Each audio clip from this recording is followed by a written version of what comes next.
గౌరవనీయులు Lions club members అందరూ, అదేవిధంగా ఆహ్వానితులు, వీరందరికీ కూడా నా గౌరవపూర్వకమైనటువంటి వందనాలు.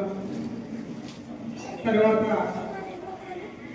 ఇంతమంది అతిరథ మహారథుల ముందు నేను చాలా చిన్నదాన్ని, నన్ను మాట్లాడబడ్డారు.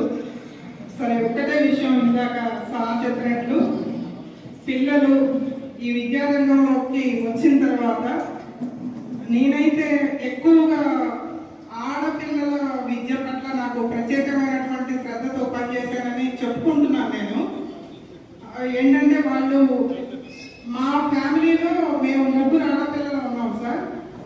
మా నాన్నగారు ఎంప్లాయ్ అయినప్పటికీ కూడా మాలో నేను ఒక్కదాన్నే సరిగ్గా రాణించగలిగాను. మిగతా ఇద్దరిని అంత ఇంట్రెస్ట్గా ఆయన తీసుకోలేకపోయారు.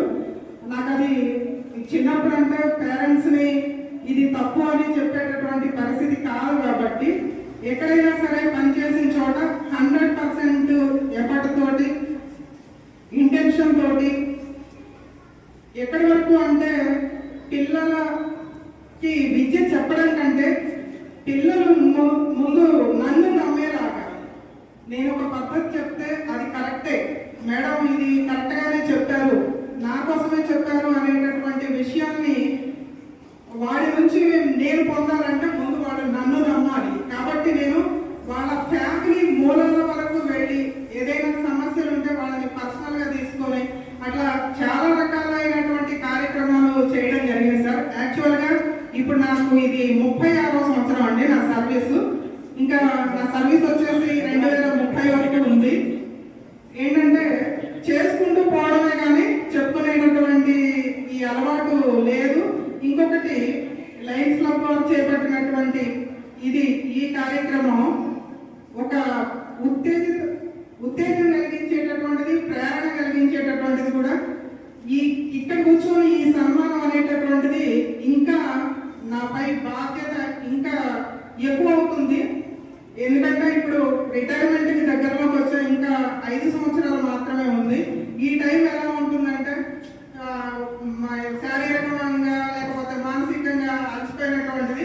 నాకు 18వ సంవత్సరంలోనే జాబ్ వచ్చిందండి. స్కూల్కి చిన్నప్పుడు ఎట్లా అయితే బ్యాగ్ బాక్స్ పట్టుకెళ్ళానో ఇప్పటి వరకు అదే పరబడి కొనసాగుతుంది. ఈ అలసట అనేది రాకుండా మధ్యలో ఇలాంటి రిఫ్రెష్మెంట్స్ అనేటటువంటి ఉంటే ఇంకా ఉత్తేజంగా పనిచేయగలను. అదేవిధంగా నా చేతనైనంత వరకు నేను సొసైటీకి సేవ కూడా ఆ భగవంతుడి కృపతోటి, అందరి సహకారంతో నాకు ఈ అవార్డు వచ్చిందంటే నా కొలీగ్స్ కానివ్వండి, నా ఫ్యామిలీ కానివ్వండి, వాళ్ళందరి సహకారం. ముఖ్యంగా ఏంటంటే పిల్లల సహకారం కూడా 100% రిజల్ట్ తెచ్చాను అంటే పిల్లల సహకారం ఉంటేనే అవుతుంది. నేను ఎంత బాగా టీచ్ చేసినప్పటికి కూడా అది సాధ్యపడదు వాళ్ళ సహకారం లేనప్పుడు.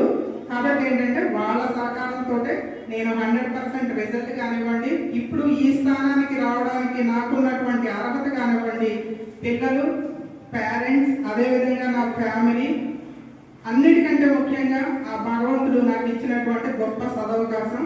ఈ సదవకాశాన్ని మీరే విధంగా నాకు అందించినందుకు మీకు